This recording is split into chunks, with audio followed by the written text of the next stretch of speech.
Hoy vamos a hablar de la Revolución Mexicana. A continuación, mis compañeros les contarán un poco de lo que sucedió en esas fechas. Comenzó en 1910 después de la elección fraudulenta de Porfirio Díaz como presidente. Francisco I. Madero, entre otros, se enfrentó a Díaz y empezó la rebelión conocida como la Decena Trágica.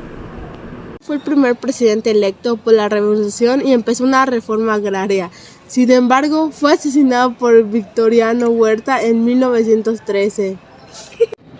Huerta intentó asumir el poder, pero con el movimiento de resistencia se radicalizó con el Plan de Guadalupe y el inicio de la Guerra Civil. En 1914, el general Alvarado Obregón derrotó a Victoriano Huerta y luego tomó el poder, junto con Venustiano Carranza. El general Emiliano Zapata empezó a combatir a Carranza en un intento de promover una reforma socialista en 1917. La Asamblea Constituyente aprobó una nueva Constitución. Carranza sería asesinado por Álvaro Obregón en 1920 después de una elección frente a Adolfo de la Huerta. Luego de eso, Alvarado Obregón fue asesinado por un súbdito de Adolfo de Huerta. El presidente Calles reorganizó el ejército mexicano y atacó a campesinos cristeros que se oponían a la reforma educativa de la izquierda. El siguiente presidente, Lázaro Cárdenas, nacionalizó la industria petrolera, estableció la Comisión de Bienes Nacionales y garantizó el derecho a la huelga y expropió los terrenos de la iglesia a fin de distribuirlos entre los campesinos.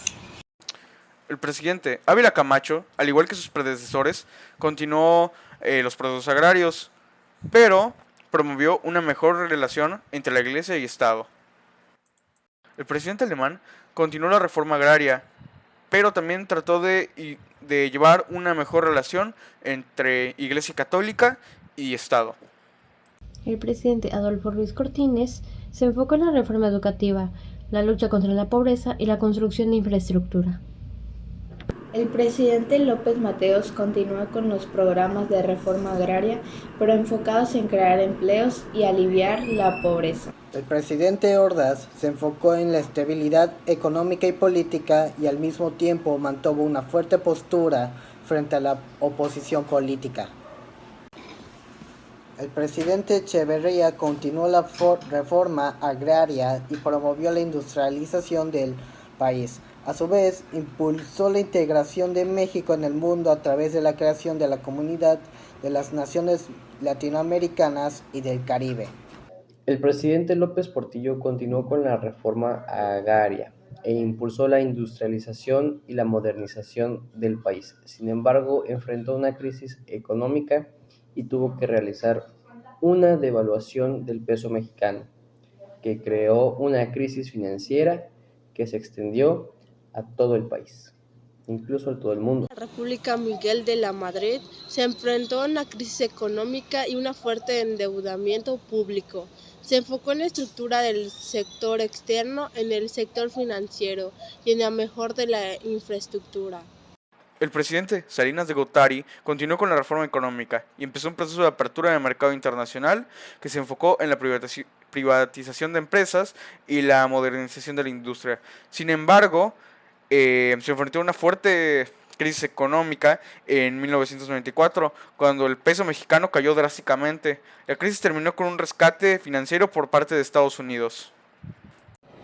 El presidente Fox comenzó con un proceso social y político con énfasis en la reducción de la pobreza y la corrupción. También promovió la reforma política y la consolidación de los derechos humanos. El presidente Enrique Peña Nieto continuó con la transformación social y política. Se enfocó en la modernización de la infraestructura y la revitalización de la economía, así como la consolidación de la cultura democrática y la modernización de la educación y la salud. De ese modo, cada presidente de la República Mexicana ha aportado de alguna manera a la transformación del país, mejorando aspectos clave para la consolidación de la democracia, como la estabilidad política y económica. la garantía de los derechos humanos, la mejora de infraestructura y la reducción de la pobreza. También se ha evidenciado las diferentes formas en las que la política exterior ha cambiado a lo largo de los años, pasando de ser un país aislado a convertirse en una potencia regional, con una fuerte posición en la región y en el mundo. México ha firmado tratados comerciales y políticos y de cooperación con países de Latinoamérica y del resto del mundo, y ha sido un miembro activo en la Organización de Naciones Unidas y en organismos regionales. Hoy en día, México es una democracia plena y está en proceso de consolidación y modernización, con un papel importante en la región y en el mundo.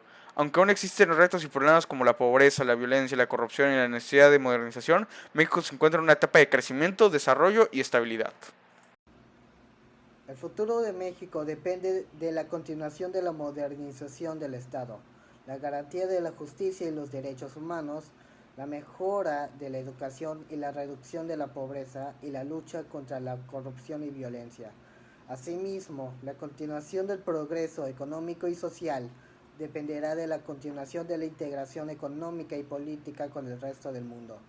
De esta manera, la historia de México es un ejemplo de avance, desafíos y esperanza para un futuro de prosperidad y bienestar.